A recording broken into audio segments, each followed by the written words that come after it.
to the Wake.Show. As everybody knows, a show needs an intro. This is that intro. I am Fisher, your host. Got the Wake.Pups in tow. Wish I had that Mega Millions ticket sold at that liquor store. Welcome, Robert Reap. Good morning, everybody. I got to do some liking and sharing before we move on with the show today. Thank you so much for being here.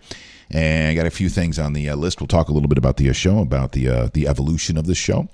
And there we go. So, all right, we got to do some inviting and sharing. How you doing, Robert? By the way, the random conversation generator today, after one winning Mega Millions ticket worth $522 million sold at a California liquor store, is if you found out that someone you knew, but you had not been in contact with that person for over 5 years, had won a huge Mega Millions jackpot like this, $500 million, would you try to contact them?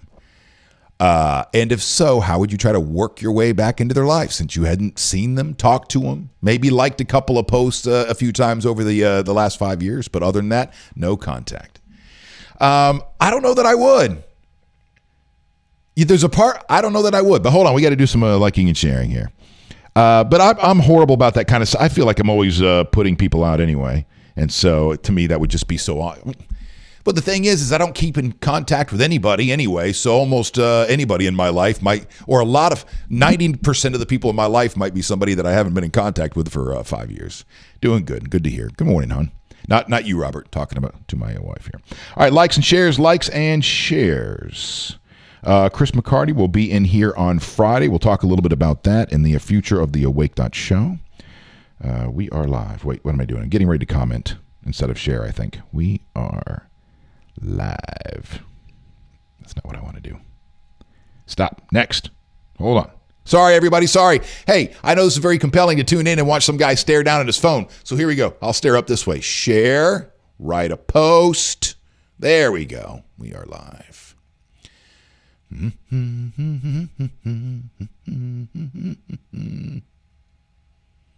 And shared. All right. All right, so let's get to it. We got a couple things. We got a few things on the list today. We'll be talking about that. We'll just I don't know. I just threw it out there as a random conversation generator because $522 million, that is just an absolute game changer. I know $5 million would be an absolute game changer. $52 million would be an absolute game changer, but I can't even imagine. I was just talking about this to Pat this morning and about, are you the personality? Could you handle $522 million?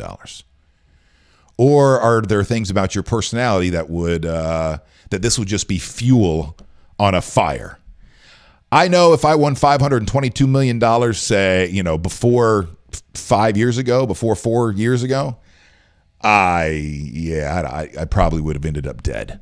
Now that I've got I've got a couple more years in me and a great partner in life with my wife, I think that not only would I could not end up dead with $522 million, but I think I could do a lot of good in the world with $522 million. But how about you? All right, so we've got that on the slate today. We'll talk a little bit about Demi Lovato. The first reports were that she overdosed on heroin, but it doesn't look like that's the case. She does have a history with, I guess, opiate addiction. So we'll talk a little bit about that today on the Wake.Show. Did I even show you guys that there's the Wake.Pups, Roxy and Joey. Joey to your left there, Roxy to the right. And you can follow them on Instagram, instagram.com/thewake.pups, the Wake.Pups. All nice and sleepy today. Also coming up at noon, we will talk a little bit about diet and nutrition coming up at noon today with Eric Stratman of the Next Level Training Facility. So, all right, let's talk a little bit about the show and what's going on. As you know, we are going to change things up here at the Wake.Show. We're 150. Damn it, I put 138. I got to get back in there and edit that. Can you edit this on a fly? Probably not. Hold, please. Edit post. Oh, maybe I can. Edit 158. There we go. And save. Look at that. That's amazing. Look at that technology. 158 episodes into the show, and And still, I mean, the show has never had any direction, really. It's kind of more been like, we know that there's something going on in this great space. You know that technology is moving this way, the way that people are consuming, not even moving, it's already here. This is the way people are consuming their news, their entertainment, their combination of both every single day. So it was about getting, you should show their Instagram. I don't have that pulled up yet. Or I don't have it pulled up here. Go check out Roxy and Joey's. Hi, Morgan. How are you? So anyway, the show has, I guess it's had a little bit of focus, but it's more been kind of like, all right, let's just talk, kind of do the topics of the day as we're figuring this stuff out. Along the way, I'm not sure if this is, like the best thing for what we want to do is a daily show. Maybe it's a weekly show. That you put together, and so on and so forth, and all those things. So I do know that moving forward, or here's what I think is going to happen moving forward. You're going to see the return of stuff you should know. It seems like that people do want to talk about the issues today, but not get bogged down because there is so much negative every single day. And there's plenty of other ways. I mean, listen, if you're one of those people that need to shout at your television, I shout at my television every now and again. That's fine. There's plenty of places out there in cable news where you can get that off your chest, or listen to AM radio and get all the fear of the day that you need. So here, like, were you paying attention when I used that metaphor, or I was kind of describing what this is? It's kind of like we're out in the middle of the Sahara, and this is a big watering hole with all kinds of different kinds of animals that are coming to the watering hole, and but we all come. We don't eat each other when we get here. We come here, we drink a little water. We we hydrate, and then go back to doing what we're doing. And like Kurt said yesterday, or the day before rather, he goes, but you always have one crocodile. You always have one crocodile. So far, no crocodiles. We've done really, really good in the comment section. Thank you so much for the engagements. Hey, Shriner, nice to see your name pop back up there. Thank you so much for the engagements there and keeping things cordial. So we'll talk. The only politics, hold on. Really, the only politics that I pulled up today is that Georgia legislator, or the Georgia politician who's now stepping down because he got by Sacha Baron Cohen. And next thing you know, this guy's he's pulling down his pants and showing his ass on camera for the Showtime show, and also throwing out, dropping N-bombs left and right. Now, this guy first said he wasn't going to step down, and he was going to finish out his term, but I guess there was too big of a backlash, and so he's resigning. We'll come back to that. Man, really cool news today. Really, really cool news today. I can't wait to get to. And if you haven't seen this yet, I think this is just the best news of the day. Evidence detected of a lake beneath the surface of Mars. A water lake, not a lake of hydrogen, liquid hydrogen, anything like a lake of liquid water has been detected by radar beneath the southern polar ice cap of Mars, according to a new study by Italian researchers. So that is just incredible news to know that we have, we're sitting there wondering if we're alone in the universe. Is this it? And we're finding places within our own galaxy, whether they're the moons of Jupiter or on Mars, where life can exist. And so that's just pretty exciting. All right, I've got a fun-loving criminal story. I mean, I don't even know if I don't even know if he was arrested, or if he thought it was a drunk college student, calls an Uber, which he's supposed to do, but then gets into a cop car thinking that's his Uber. We'll come back to that, and then end the show today with some on a down note, and that is April the giraffe is pregnant again, which means I don't know what their gestation period is, which means at some point she's going to be due, and the next thing you know, our Facebook feeds will all be filled with a giraffe standing there as we wait for her to give birth. And that's that. So, Shriner, hey, Fish, the show I did with you the other day got a decent number of views, not nearly as many as you and Nate, but that is as it should be. Well, shoot, man, I haven't even gone back to look at the numbers yet. But yeah, the show that we had with my old show partner, Nate Farmer, a couple Fridays ago, ended up being one of the biggest shows we've done in the last month and a half. But now, Kurt, I got to go back and look at the numbers from yesterday, too. Thank you very much for sharing, because that's the key, too. Okay, so moving forward with the Wake.Show, one of the things we'll be coming back is stuff you should know. Another thing that will...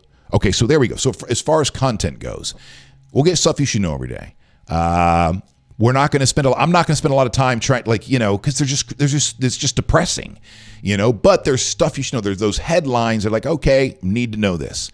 We'll get them out there and then allow this to be that reservoir that I was talking about, that body of water that we can all come in and we can talk about the issues and stuff like that. We're just not going to, I guess, Schreiner, it kind of goes back. The gestation period is 15 months. Okay, good. So we have some time before we get round the clock coverage of April the giraffe. So, Schreiner, it really kind of goes back to what you and I were doing when we were doing that show at AM 820.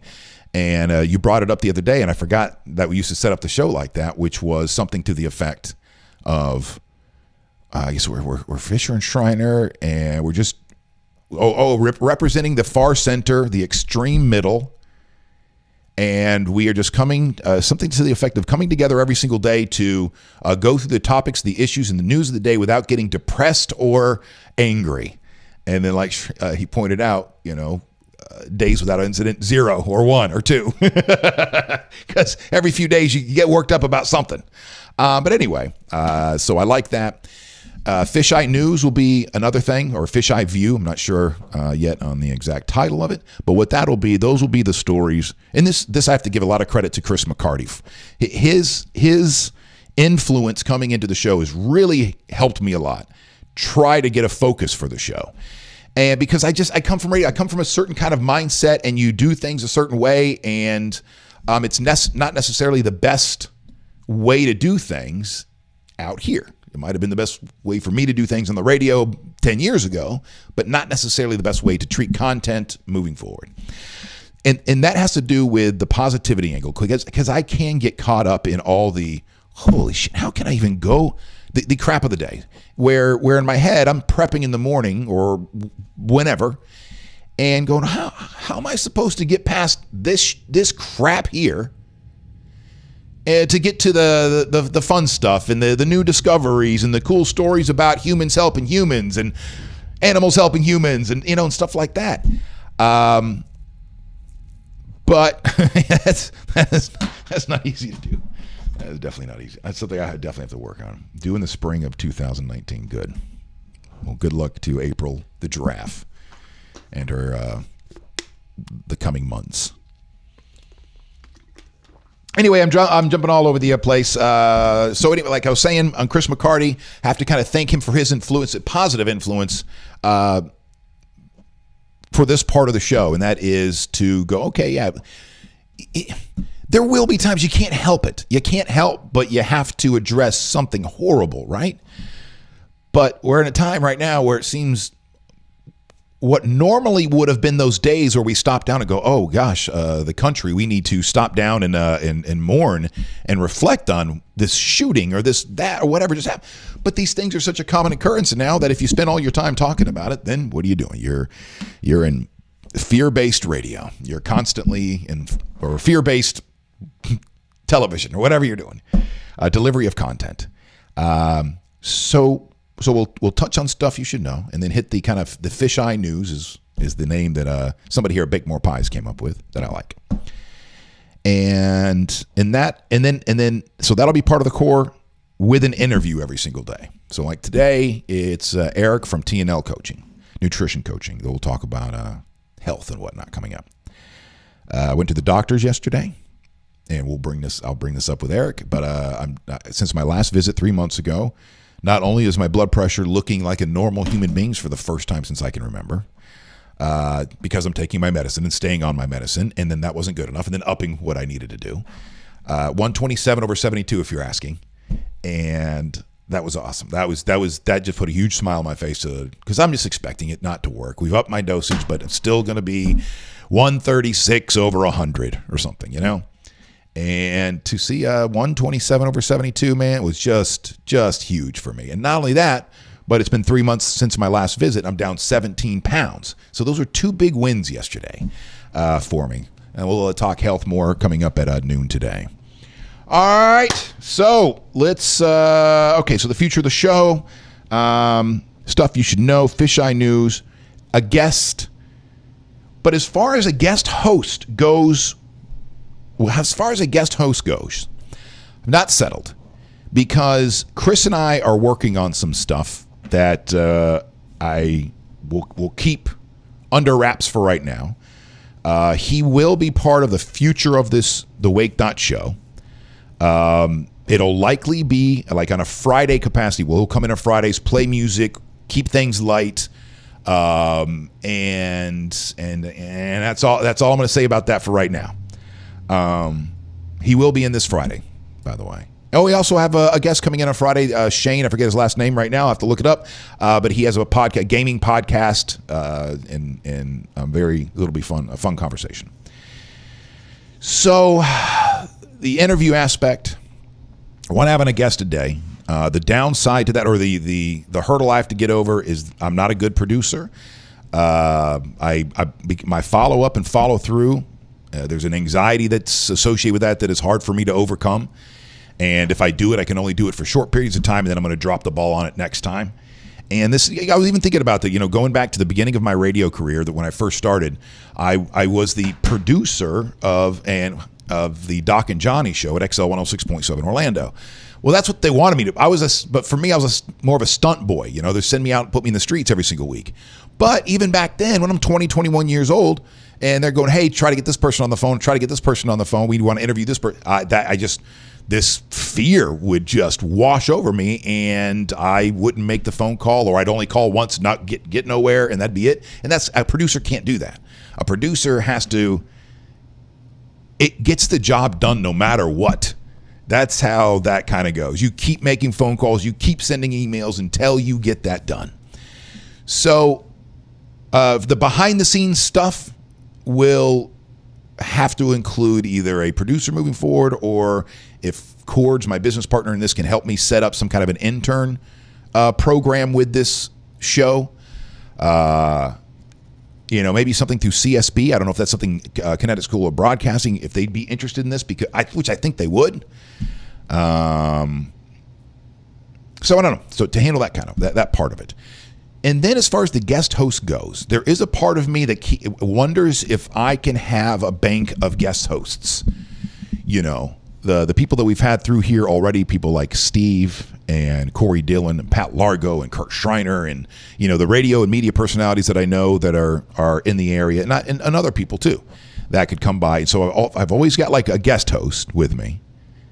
Then we have the guest of the day as well via either Skype or in studio or something like that. So that's kind of, we're getting closer. We're somewhere right around like 80% done with the future of the Wake.Show.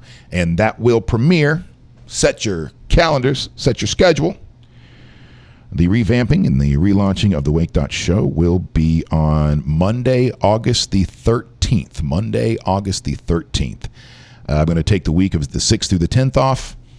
And we'll be working on the show then, even though I won't be coming in and on the air. We'll maybe pop in, for, well, no. I'm going to try not to perform. No, it doesn't matter. I'm not really taking a week off. A week off in my world, and I know this is a lot for anybody who is a budding entrepreneur. A week off means you're only doing half the tasks that you usually do. So even though I'm taking a week off from the show, I will still be gigging that Tuesday, Wednesday, and Thursday night of that week. So, but there we go. We got there's a little rough blueprint moving forward for the show. Now let's talk about some of the issues of the day. What Demi Lovato, I'll pull up an article from CNN Entertainment because when I saw this story and Demi Lovato was found unconscious.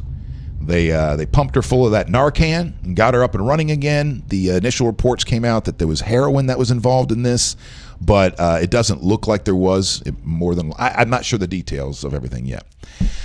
Mike, a fisheye lens is an ultra-wide-angle lens that produces strong visual distortion intended to create a wide panoramic or hemispherical image. I love that as a description. Thank you so much. Shove that in Danielle's face. What shove what in Danielle's face? Which part of that in Danielle's face? How you doing, Adam? David? All right, so let's talk a little bit about Demi Lovato today because this is one of those things for those of us that have had our issues in our lives.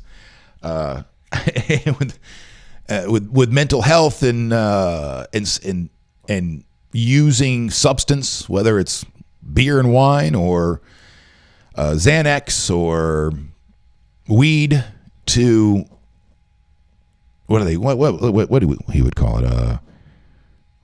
Self-medicating. By he, I'm talking about my old therapist. Self-medicate, thinking, oh, I can handle this. Yeah, I just, get a drink, or, and I know that she, from what I understand, Demi Lovato publicly is bipolar and has a mood disorder, goes along with it, issues with eating disorders as well. So there's obviously a lot of things going on in her head.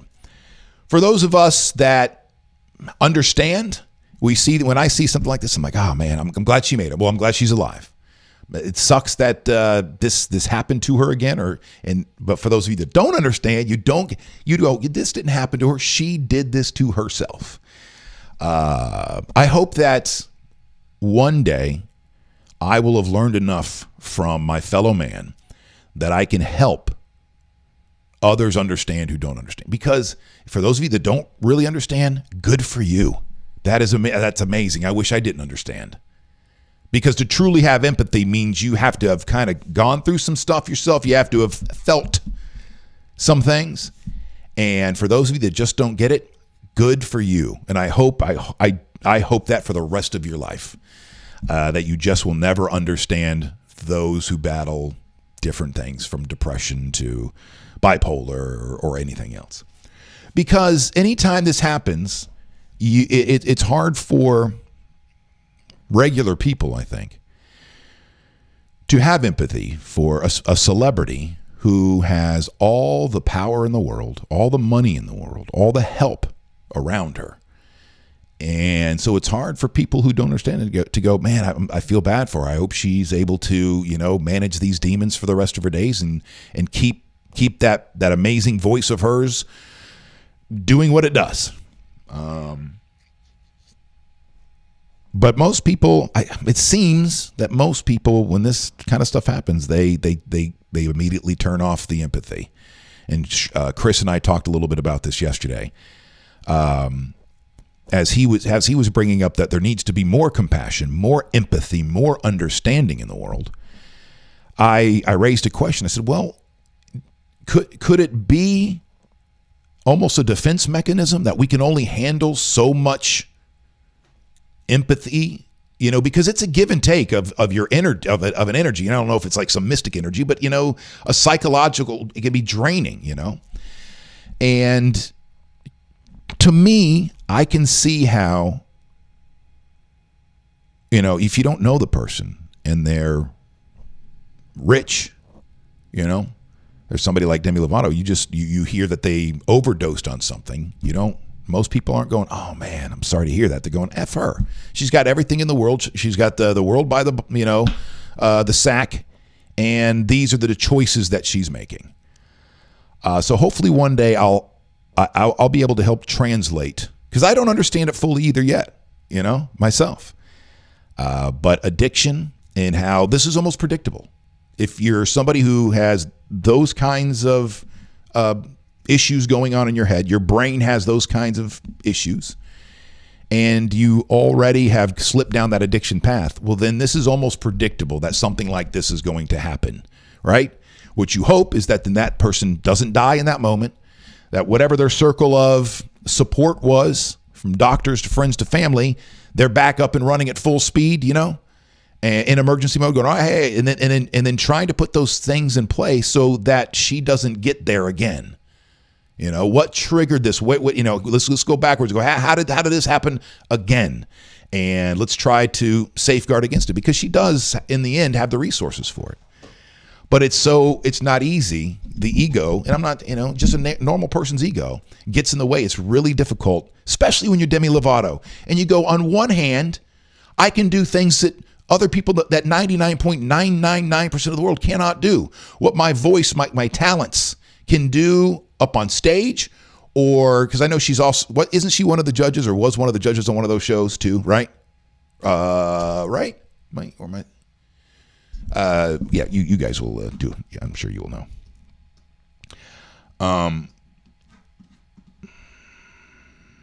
Shove that in Daniel's face that you're keeping your diet. Thank you. She did say I would fall off after 3 months. So she still has but I'm using that as a driving force. I know that I'm jumping around here, but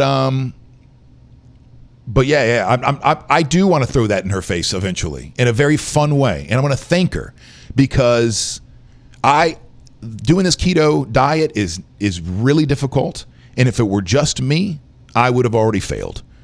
But thanks to Eric Stratman of T&L Nutrition Coaching, thanks to my wife, and not only that, but for her to come on board and do this with me has been humongous. To have both people in the household that are constantly thinking that way, because this is so complicated, and you're constantly meal prepping and all this stuff, it has been a huge part of this.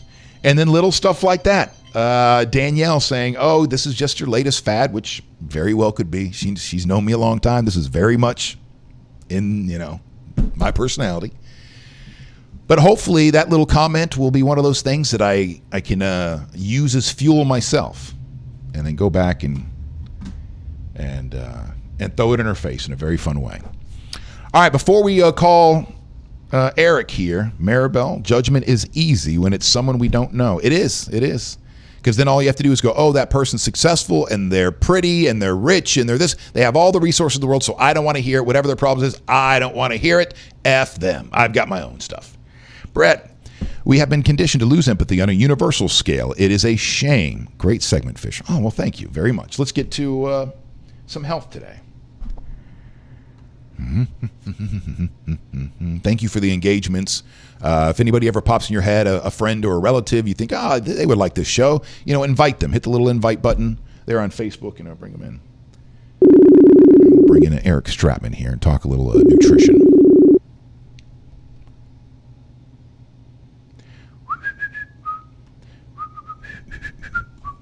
Hello, Eric. Yo. Hello, Eric Stratman. How are you, sir? Good. Yourself? How you guys doing? Doing all right. Happy Wednesday. Thanks for hopping back on the show with us today. Yeah, man. I'm enjoying it. Right. I'm stoked to be here. Well, I got a few things. I got some positive things to run by you, and one slippage. Why are you showing me your chest? Is you doing this on purpose? Hey, sorry. I'm talking to your chest. No, I'm trying my phone right. No, that's all right. Are you going to do some burpees while we're doing this? Dude, I just got done with 190 burpees, buddy. That's insane. That is absolutely insane. Yeah. Craziness. If I didn't have to continue the show, I would see how many burpees I could do after this. And I have a feeling, I don't even know if I could, probably 9. I think probably nine burpees, and then I'll be burping. You could do a lot. All right. So let's see here. All right, Mr. Stratman, this is week number 6 of me doing the keto diet. Thank you so much so far for all your guidance, your wisdom, and your support along the way. Excellent. Thank you. Glad I could be assistance. Well, I couldn't do that. I was just saying before we had you on here, there's no way I could do this without being able to check in with you every single week. My wife coming aboard has been monumental in my success. I love hearing that. I love hearing that. And you even said from the beginning, you're like, buddy, if you can get your wife aboard, this is going to be a hell of a lot easier. It is. Isn't that anything in life, though, right? With your significant other, if they're not supporting it, or they're not interested in it, good luck with the doing it. Yep. Whether you're doing a diet or you're starting a new business. That's it. Yes, sir. Amen. Has your wife always been on board? You've opened up a lot of gyms over the years.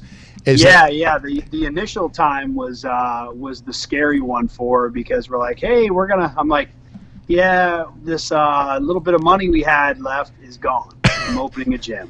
She's like, okay.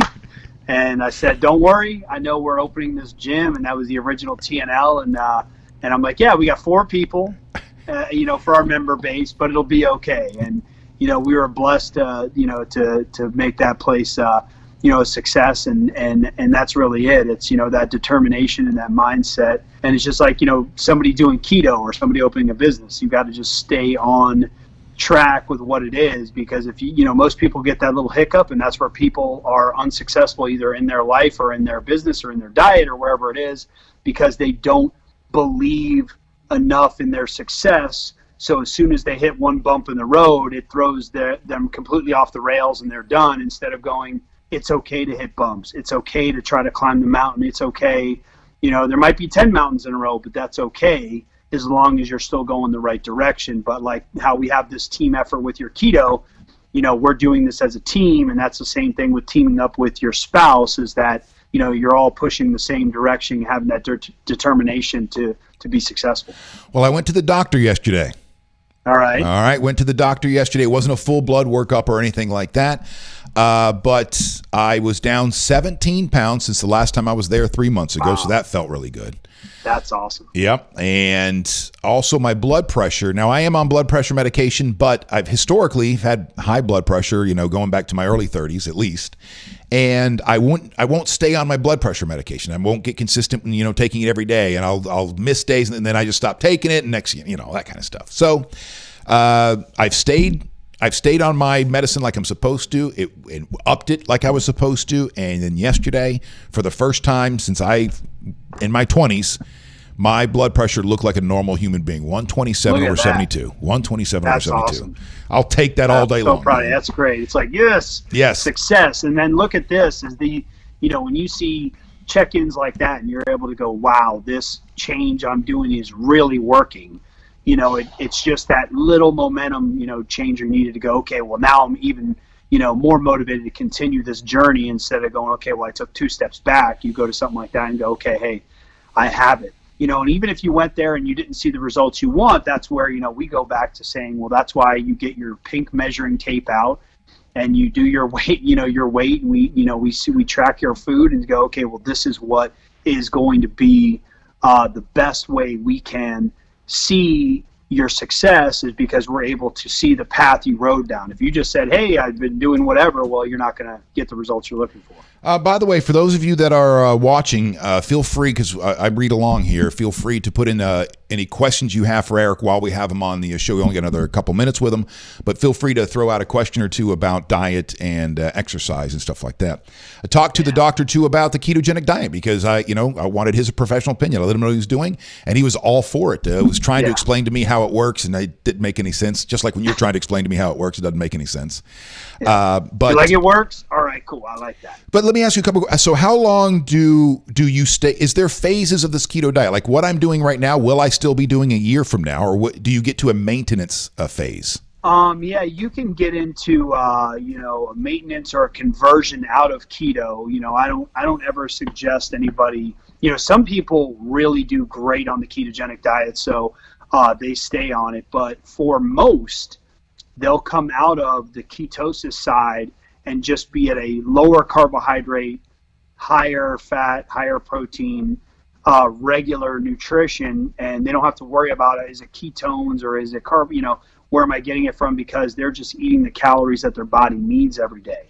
This ketosis and going through this keto diet is something that I like to recommend to people to do that, 8 to 12 weeks at least, to reset all of the mental and physical parameters your body needs to be on. But with all the processed food that people eat, it's wreaked havoc on their system so much that they can't get into a normal nutrition program or maintain normal nutrition habits. So this is going to reset all of that. It breaks all the sugar addictions, is where most people have issues. And then when you go back to saying, if I say, hey, fish, now you can start having, 100 grams or 150 grams of carbohydrates a day made up of fruits and vegetables, that'd be awesome. Okay, cool. I don't have to have pasta. I don't have to have bread. I don't have to have cereal, because you haven't been eating it. Right. It's gone. It's in in the rear view, because you have that idea that you're eating to live, not living to eat. Before we move on, there's another question I have to ask you. The random conversation generator today. If you found out that someone you know but had not talked to in at least 5 years won a $500 million lottery jackpot, would you try to contact them? And if so, how would you try to weasel your way back into their life? Now, is this like I've got a weasel, or would I just no? Call? Would you? Maybe $500 million, but you hadn't talked to the person in over 5 years. Man, try his old number. Call, definitely. I'd probably knock on their door if they still lived at the same place. They do have to have an entourage. And if I could, tell them that I will be the entertainment they've always desired in that entourage, so it'd be good that I could, make sure that I was there, and then I could pose as a security guard as well. Right. I'd be okay. So you'd be a security and their personal trainer. Make sure they're staying fit. They're not getting too decadent once they win all that money, That's and making sure that they stay keto. Be the personal chef, all that stuff. We could do it all.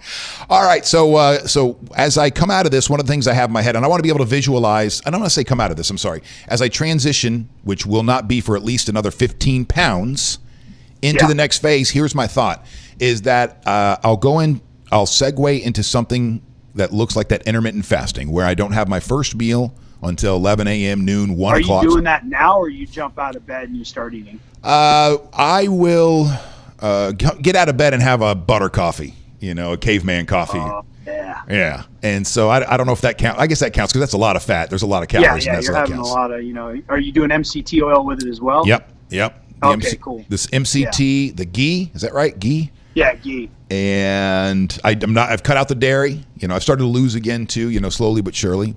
So how's the exercise going? I still have not worked that in. Haven't even, not one push up. This is our next phase. So we see that you've got great news from your doctor. Your blood pressure's under control. Now it's time to go, 30 minutes a day, minimum 6 days a week. Okay. If you do more than 30 minutes, great. And why I say 6 days, and most people are like, oh, that sounds crazy. You got to do 3 days. Problem is with 3 days is because tomorrow never comes. It's the every other day, like I'm going to do Monday, Wednesday, Friday. Well, I missed Monday. I'll go Tuesday. I missed Right. You know what? I'm just going to do it Wednesday, Friday. It's not going to happen. Right. Just go every day. It's 30 minutes. Just if it's on a treadmill, it's doing a few machines. It's, the Planet Fitness, it's $10. Go do your thing. And then we'll eventually get you CrossFitting, probably by the end of the year. All right. CrossFitting by the end of the year. Just little steps, baby steps. Let's crawl before we walk or run. Right? We'll start working on that core again. Yes, sir. Next thing you know, I'll be wrestling again. Wrestling, yeah. I came across that. I got to send that to you. The triangle choke you had me in there, and that you let me get you in jiu-jitsu like 12 years ago or whatever it was. Yep. All right. Well, Eric Strabon, thank you so much. It was always a pleasure to have you on the show. And if you need some help in your daily routine, your nutrition, your exercise, track him down at TNL Nutrition Coaching on Facebook. That's at TNL Macros, TNL Nutrition Coaching. And we'll talk to you soon, Eric. Thanks so much. Have a good one, guys. Thank you. Bye. Bye-bye. All right. That is an interesting take there, Elliot. I wouldn't try to contact them who wants to live life as a barnacle. I don't think if I haven't been in contact with that person for 5 years, unless it was somebody I was really, really close to, and even, because those are my relationships anyway, for the most part, that I cannot be in contact with somebody for years, and then we pick up did it just this past week with my buddy Tim.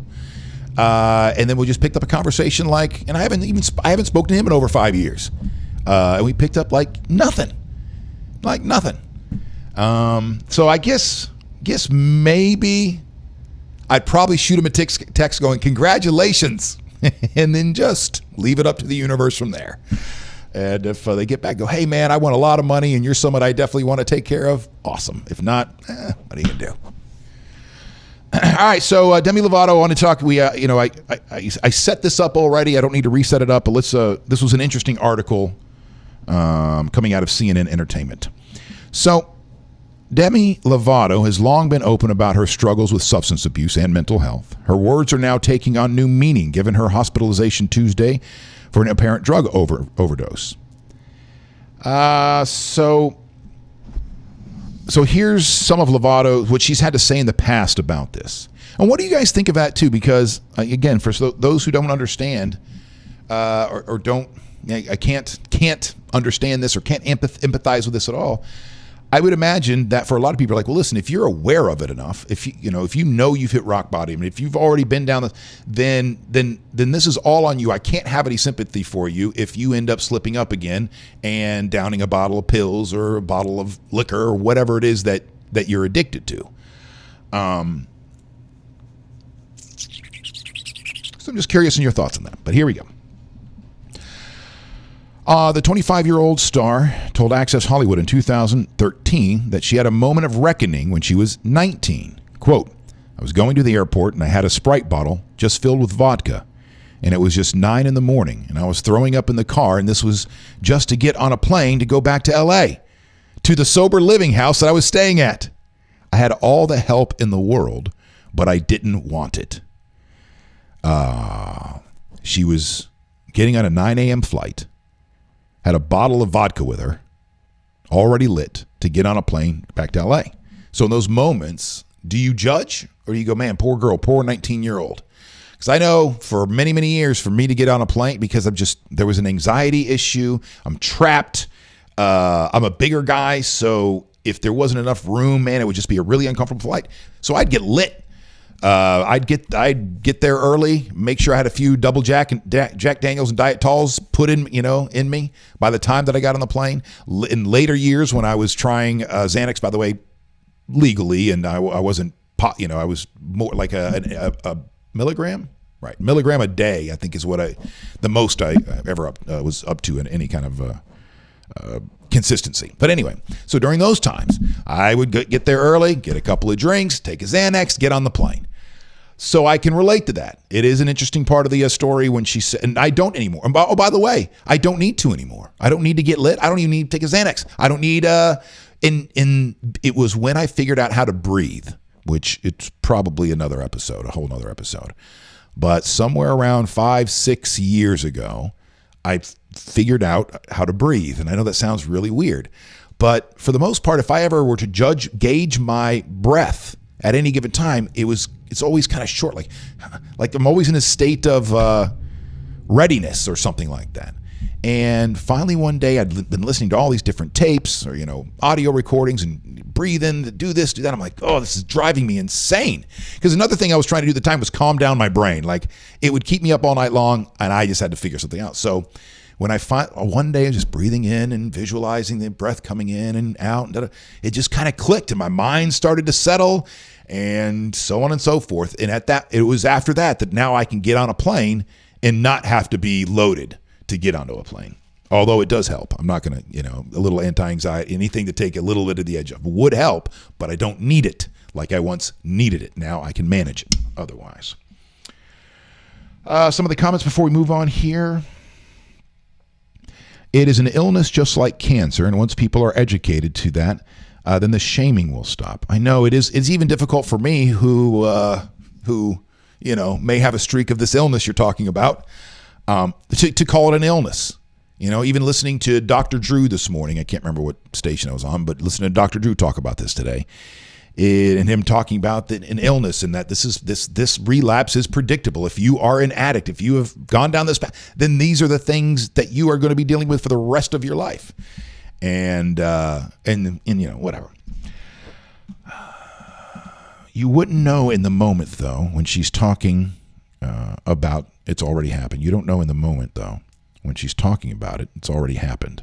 I think it would be better as a society that we judge less and do things like listen and try to understand. I think that's happening with this next generation. Maribel, you have to. I know you know. There's a very absolutist mentality out there. There are millions, if you want to take the world, billions of people around the world that don't. From their perspective, don't need to understand anything else. They got it. They've got their life philosophy or the religion. They have this focus. This is right. This is wrong. And that's it. They don't need to. So when they see somebody like Demi Lovato, doesn't even register. Like, is this somebody I need to understand? Is this a type of person I need to understand? No, it just goes, you made those decisions. You should have never done this. You should have never done that. Now, boop. Yeah, screw you. I'm going to go and. I'm sorry. Now, so obviously, I'm making this personal for whatever reason. So that's what I want to do, Maribel, is somewhere along the way. Yeah, I can sit here every single day and tell people, you need to be more compassionate. You need to understand more. You need to do this. You need to do that. That's the old me. This version of me is more about how can I help those who don't get it, how can I help show them? And so that's one of the things I hope I can do in my life.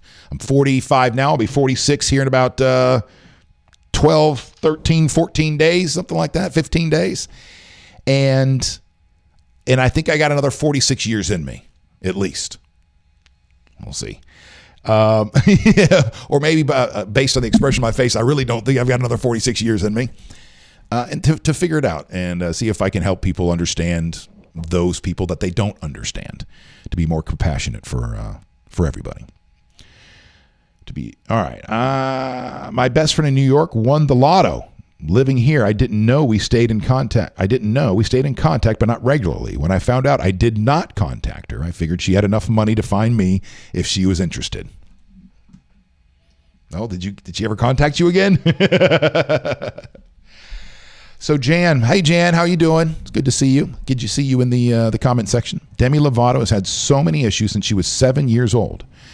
She has said that Schedule used to compare her stomach to the other girls on the kids show she was on. All right, so somebody used to compare her stomach to the other girls on the kids show she was on, which was the Mickey Mouse Club. But she's always had a body image issue she's had to deal with so much early on in life. She will only improve when she wants to. Oh, she's a Mickey Mouse Club kid too? Well, for people like that, and listen, it's not like I'm sitting here trying to go, oh my gosh, everybody please help Demi Lovato. It's through the celebrities, it's through the people that are in the public eye, that when they have these moments that we get to talk about ourselves and our family and friends that may be in this same category, and go, okay, how are they dealing with it? How can I apply this to the people around me? But again, going back to people just need to understand, they need to have more empathy. I agree. Sitting here and telling people that they need that is not going to do any good. We have to figure out ways to lead the horse to water. Lead the horse to water. And in the end, we have to also understand that not everybody will understand. There are those people that, from what I understand, just can't wrap their mind around depression, can't wrap their mind around those who have a difficult time getting out of bed. Not just that we can all have difficult times getting out of bed in the morning, but the kind that's crushing, debilitating, and it's like there's a monster sitting at an elephant sitting on your back. There's just some people that will never be able to empathize, and that's great. I hope there's a lot of those people out there. I don't want anybody to have to experience that kind of stuff. Best thing is conversation. You're right. She used to. Okay, not scheduled. She used to. And you're right. So this is part of it. These kind of discussions here, when you're having a discussion with a friend of yours and something pops up, hopefully a comment from here or a comment from here, helps somebody else. You see a little light come on and go, oh, okay, I can get it now. I can see now. But it is not easy. I've spent a lot of time mulling it over, trying to figure out ways. So she was talking about hitting rock bottom when she was 19 years old. And for a lot of people, once you hit rock bottom, those are the points that you can change. You can get dust yourself off, and that's great. And she probably did then. But it doesn't mean that thing that got you there originally isn't still there and something that you need to figure out and manage for the rest of your days. She told a British talk show host, Jonathan Ross, last year that her parents got tough with her a few years back. Quote, I knew that I had a lot of life ahead of me, but one of the main reasons of getting sober was so that I could be around my little sister, because my mom and dad said I could not be around her if I was doing stuff. Those are difficult ones too. Those are difficult ones. When do you employ the tough love versus the nurturing love? I think you got to go through all the nurturing love stuff first. But again, that's a personality thing. There's just different personalities. I'm, as an empathetic person, am going to go down the nurturing path. And you're going to go, well, you're enabling. At some point, you're right. But I have to establish there in the beginning that this person knows that I love them. And that I'm not throwing them away. I'm not just going to turn my back until they figure it out. I and other people around you will come in and help dust you off and get you back on your feet. And we'll be there for support. Yeah, down the road, if it's reoccurring and it's dragging you with it, if it's dragging you down, then yeah, you got it. That's when you have to employ the tough love and go, sorry, we're cutting ties here, here, and here. You have these issues. If you want to go take care of a man, we'll be right there. We'll drive you there. But if not, that sucks.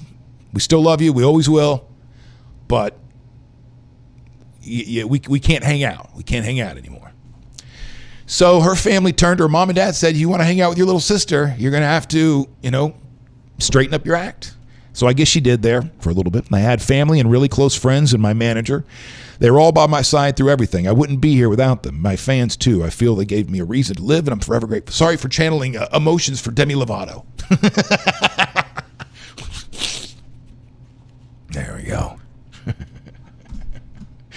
I don't even... What do you guys think when all of a sudden there's a blubbering middle-aged man on your screen? It's an illness. It has nothing to do with wanting to. You don't want to have cancer. You don't want to have addiction problems. I guess it's hard, Sharon, to convince people that it is an illness because I've heard the arguments before. Well, if you're somebody who has gone down the path of liquor, drugs, so on, then you made the choices to become an addict. But I know that's not the truth. Did you talk about Courtney Schaefer on yesterday's show? It's the cringiest, most uncomfortable news story I've read in a while. Courtney Ellie, I don't know. Cringiest, most, I don't know. It's gonna drag the energy down too much. I got to wrap things up here in a minute. No, I didn't talk about it. I don't know the story you're talking about, and I don't even know if I want to. Opening up about being bipolar, Demi Lovato in 2015 was a spokesperson for Be Vocal, Speak Up for Mental Health campaign, and talked to Women's Health about why she went public. Quote, I remember sitting with my manager and my family and talking to them about whether or not to speak out about the issues that I was dealing with. I knew that there were two options. I could either not talk about my stint in rehab and hope that it went away, or I could talk about it and inspire people to get help for their issues as well. So that's exactly what I did. Her sobriety relapse after 6 years. So it goes on. We don't need to go through everything there, but it's just something obviously that I wanted to bring up, and it touched me personally. All right, let's go through some of the other things that I pulled up today. Lawmaker who yelled racial slur exposed himself in Sacha Baron Cohen's television show will resign after all. The Georgia lawmaker is resigning. This is, I know I wasn't going to say, what do you guys think about this? Because I know you don't care. You probably think this is funny. And if you're a public figure and you get duped by a comedian, then that's on you. If somebody can talk you into pulling down your own pants and showing your ass to a camera because you think it's going to ward off Islamic terrorism, you probably should have never been in office to begin with. This guy's name is David Ralston, House Speaker David Ralston. Told the newspaper noted that if Spencer had declined to step down, he would have faced potential repercussions. And legislators were reportedly considering ways to reprimand him after his appearance on Sunday night's episode of Who's America on Showtime. I don't have Showtime. Anybody watching it? Is this because I'm reading the reports? I mean, he's doing a great job of getting himself publicity and getting himself in the news. He duped Sarah Palin, right? And got himself in the news. And so I haven't even seen any of these. So Spencer faced repeated calls to resign after he repeatedly shouted the N-word after Cohen, who pretended to be an Israeli military expert, told a lawmaker that using the forbidden word would help ward off terrorists. Spencer also partially pulls down his pants and chases Cohen with his buttocks exposed, yelling, USA, mother effer. Spencer quickly issued an apology after the show aired, calling it ridiculously ugly episode, but he stopped short of resigning, saying that I recently lost my primary election, so I will not be eligible to hold office next term. Therefore, I will finish the remaining 5 months at my post and vacate my seat. But I guess the people there in Georgia said, no, you're going to step down right now. A reason I like this story is because it's a reminder to me that, you know, growing up, I was raised with, that respect your adults, respect your elders, respect everybody around you. And although I like the premise of that, sometimes it makes me wonder because I also had a very naive view. Like I had this assumption that all adults were good. All adults were wise. All adults were smart. And that's not the case. And then especially all of a sudden, if you were to meet somebody who was the mayor of your city or a state legislator or a CEO of a company, they automatically got a certain amount of other respect. They came along with it. Law enforcement. And though I appreciate what we are trying to do, it makes me wonder sometimes, should we be raising our children should we be teaching our children that you start with a certain amount of respect? Like there's this basic, like you're going to be cordial, but they need to earn everything else outside after that. And I don't care if they're a billionaire or somebody who works for, is a state legislator. I think that was, I don't know. I like the thought that we just raise everybody with respect and you respect everybody. But there are a lot of morons out there. There are a lot of people that should not be in office. There are a lot of people that should not be managers at wherever you work, supervisors. And not everybody automatically deserves respect. Or at least all I don't know. I was just a naive kid, a naive adult too. Like we brought up earlier, this is my favorite story of the day. A lake of liquid water has been detected beneath the southern polar ice caps of Mars, according to a new study by Italian researchers. Evidence was gathered by the Mars Advanced Radar for Subsurface and Ionosphere Sounding Instrument, also known as MARSIS. Now, between May 2 of 2012 and December of 2015, this MARSIS was used to survey the Planum Austral region.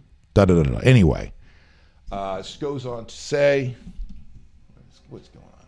What's going on? It's just so we are living the coolest times. We live in the coolest times. Hey, what's up, buddy? Come on in. How you doing? No, I'm almost done. How you doing? Hop on the chair right there.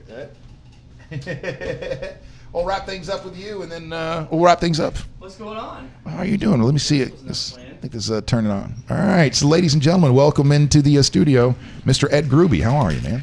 Where's my theme music? Theme music. Dun, dun, dun, dun, dun, dun, dun, dun, dun, dun, dun. Welcome. How are you doing, buddy? What's going on, man? Good. You just came from a networking event? Yes, I did. Did we get any new business there for Events Done Right? Maybe, possibly, but it's cool because you get to connect with a bunch of different people that you're usually just working the weddings with, and you're constantly talking about the weddings. You don't get to just talk to them about like, oh, you have kids, and oh, where do you live? You know what I mean? When did you get into it? You never get to do that. So at one of those events, it's actually cool to get to know people. All right. Well, Ed Gruby, for those of you that know, has been a radio personality in this area. Are you still a radio? Are you still on the radio? I you still am. do a weekend shift? Every now and then, yeah. Every now and then? Pop on Wild 94.1. Wild 94.1, and I was there back in the late 90s when it was Wild 98.7. You were actually the one who gave me my name. Does anybody know that? I don't know. If not, I wouldn't imagine anybody knows. Yeah. So well, do you still even go by Special Ed? Yeah, I do. Oh, you do? Yep. Just on the radio. How weird is that to I mean, I know you were Special Ed when I met you when you were, what, 20? Probably 21? It was 98. I know exactly. It was 98. It was October of 98. Yep. So I was 19. 19 years old. Yep. And so me and my Napoleon, we had him on the air a couple and of Corey, weeks. yeah, it was the three. And Corey. Do you know whatever happened to her? You know where she is? I think she's in like Portland or something like that doing morning radio. Yeah, I think. So we were the first morning show, live morning show at the new Wild 98.7, which launched in 1998. They had stunted a morning show up in the beginning. So anyway, we go in October. We are coming from alternative rock radio. That's what they wanted. They wanted alternative rock guys who were crazy doing street stunts and stuff like this to be on this a station that's going to play hip hop and party music. And so it was a party station. They didn't want it to be this urban station. They wanted it to be a party station for everybody. Right. So they brought in these white rockers, and we lasted 3 months. No, you lasted longer than that. No, 3 months. You were past the New Year, weren't you? We got fired in January. Did you? Well, because you were on the air. So the station started in May of 98. I know I got there in October of 98. When I got there, you guys were already on the air. So yeah, it might have been. Oh yeah, I get it. We started in October. Okay. All right. And then we were out by January. So here's what happened. Here's like the big strategic miss back then was they hired the morning show and the program director at the same time, Dr. Dave Ferguson. Yeah. Wild 98.7. He used to be the old voice of Wild. Yep. Oh, he's not anymore? No. Wild 98.7. So, and you shouldn't do that. You should bring in the program director first and let that person be a part of hiring the morning show. But the consultant at the time and the GM, they had a lot of great ideas and they were moving forward fast. Right. So just, I mean, within a matter of like a week or two, the guy, he's going, you don't sound like the radio station. I was like, and I literally said, no shit. That's what I said before you hired us, before they hired us. So anyway, Ed comes in. He's 19 years old, and he's part of the street team at the time. And I gave myself my own name. So the backstory is I gave myself my own name. You can't do that. Now, you remember, you're 19 years old. You know, I'm like one of the biggest. Like this, the radio station was huge because it was brand new. It was hip. It was young. It was fresh. I'm 19. I'm part of it. So I tried to give myself a cool nickname. Some light on you there. Which is it was Intern Iceman. Intern Iceman is what I named myself. Now I don't know how many Snickers there were behind closed doors, but it didn't last long. It probably lasted maybe like 2 weeks, like a hot 2 weeks. I called myself Intern Iceman. I don't think anybody else called me Intern Iceman except for me. I think, did I laugh at your face when you told me what your name was? I think so, probably. I think if I remember it correctly. You're like, no, really, what's your real name? You go, what he goes, Intern Iceman. I was like, no, you're not. You're Special Ed or something like that. Yeah, so I'll never forget. I'll tell if you want to tell the story. So it's so funny. I started doing stuff part-time a little bit with Fish in the mornings. So I was the street guy. So me and Beeve and I forget who else did it, but we would go out and do like goofy street stuff. So at the time it was that, and it still goes on, is that that whole, what is that, what do you call it, the I can't think of it, where you flash the headlights, like what do you call it? Oh, so there was an urban myth. Urban myth, I couldn't think. Urban legend, urban myth. Yeah. So the whole thing of if somebody has their lights off and you flash them, that's what gang members do to go and follow you and they go take you home and kill you. Right. Yeah. So you guys said, hey, we're going to go test the urban myth today with Ed. So they go drive around with and if you see somebody with their lights off, go ahead and flash them. Right. So me, being me and not listening to directions clearly, I left the building and I was driving around. And remember, this is in the morning time. This is fresh in the morning. It's like 6 o'clock in the morning, so there's no daylight. It's pitch black, and I'm driving around with no lights on. And I remember calling you guys up to do my first call in, and I go, yeah, well, it's going weird, but it's hard to see without my lights on. And I remember Napoleon going, what the hell you mean you don't got your lights on? And you're like, dude, what is wrong with you? Why are you driving with no lights on? And I was like, that's what you told me to do. You're like, no, we told you to flash people that don't have their lights on. So sure enough, they're like, oh man, you know what? You are special. You really are. And that's is that okay? That's where Special Ed came from. Let me ask you then, because you've been Special Ed on the radio, and you were even after, you were a stunt master. And not only you would do it, you'd do anything. You'd be half naked every time I turned around. You were in a thong doing something, barely. Yep. And not only that, but all the parody bits and production and all that stuff you did added to the show there. But so now let's fast forward, because you were 19 back then. Special Ed, you've been but you're now the owner of a pretty big company here, or a fast growing business here in the Bay Area, where you're managing people, me and I think 6 other people, right? Yep. Other talents and DJs, and actually 8 in total. Yeah, 8 total. So how did you ever think, well, it's time to drop the Special Ed part of this? I'm a business owner now, and that's that'll be detrimental eventually. So that's a great question. So like, when I first started venturing into this, I never thought I'd be doing this full time. I never thought, other guys would be doing it with me. Honestly, I just really thought it was going to be a way to make some extra money on the side. And I'm coming to find out, I was thinking about dropping the Special Ed thing, but I was coming to find out that, and I'm not as big as your name is, or Orlando, or a Bubba, or a Cowhead, you made a pretty good name for yourself. Yeah. I mean, my name is, I think my name is somewhat known, it's not, nobody knows who, it's not like nobody knows who the hell I am, and it's funny that I'll run into people, and when somebody throws out, oh, that's Special Ed from Wild or whatever, oh my God, and then people recognize my name for the morning show. So that's why I kind of still carry it more as like, hey, this is who I have experience. I like to party, I like to have fun, and I transitioned it over to the wedding world, because otherwise, if I'm just Ed Gruby, I'm just right. You're I'm just every that other. groupie. I'm every other DJ that's out there. Every other wedding Right, DJ right. company that's out there. So that's what kind of. It's the same thing with you. You said that you saw it at the wedding. I don't know if you told the story on your show or not, but the same thing that Fish just did a wedding this past Saturday, right? And when the groom had no clue that he was the Chris Fisher. That's right. The legendary Chris Fisher. And when they found out, right, he was tripping. He was telling you all your bits and this and that. They wanted to take pictures of you and everything. So I think sometimes me and you, from doing radio for so long, it's kind of a, you don't realize that, like, these are people that used to listen to us every day and you know, connect with us. It was funny because, so it's the end of the night and the groom is getting ready to pay me. And that's when somebody tells him that I used to be Fisher on the radio.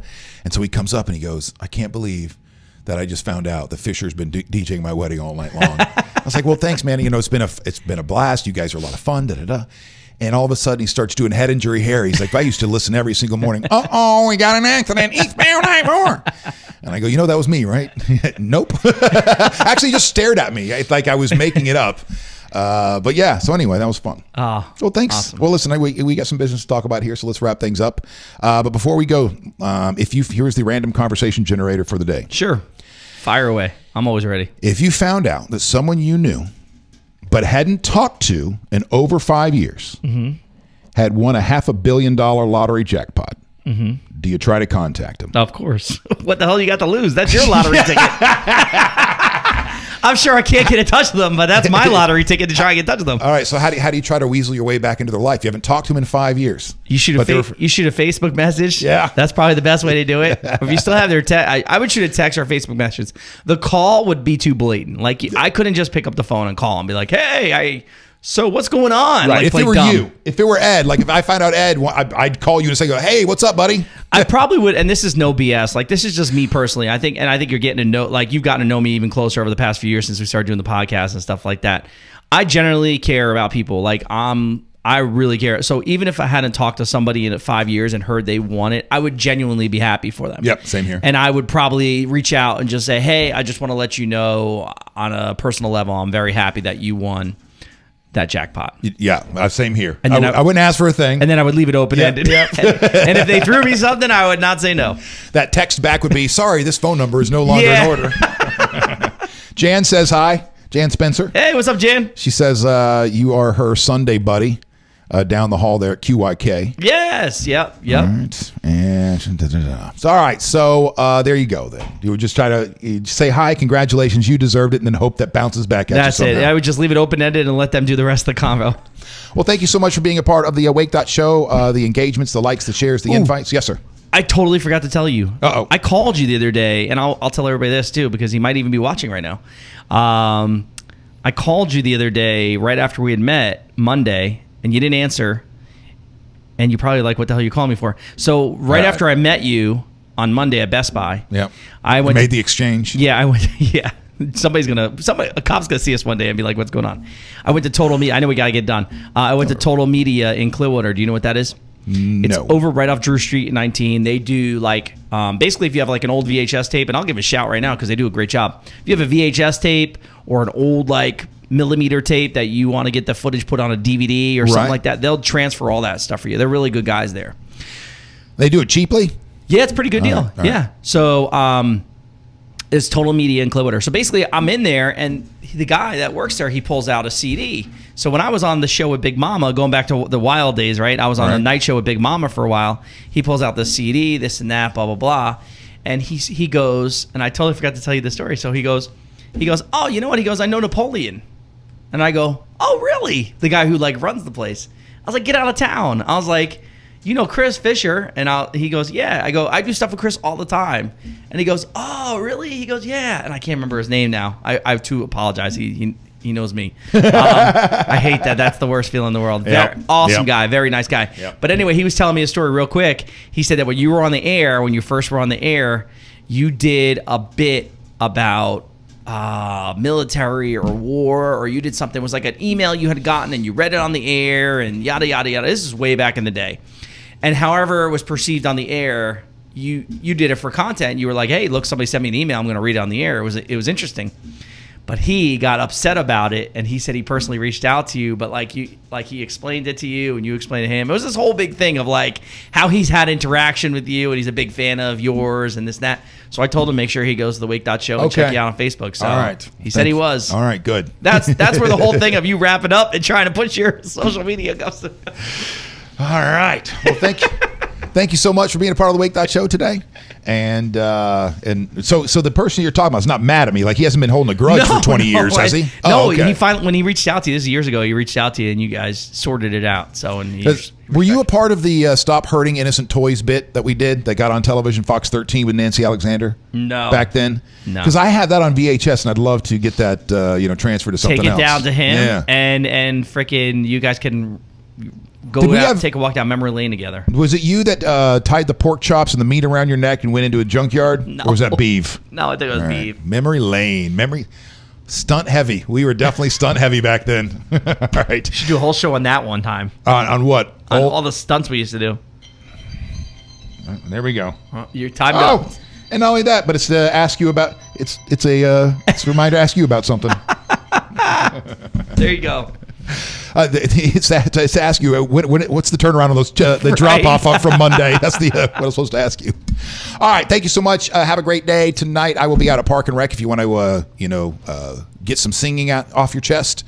8 to midnight, Park and Rec, downtown St. Pete, and that is every single Wednesday night from 8 until midnight. The new Park and Rec, if you haven't been down there, it's about 2 years old now, I think. Year and a half, 2 years old. But if you love karaoke and you haven't been there, you're tripping.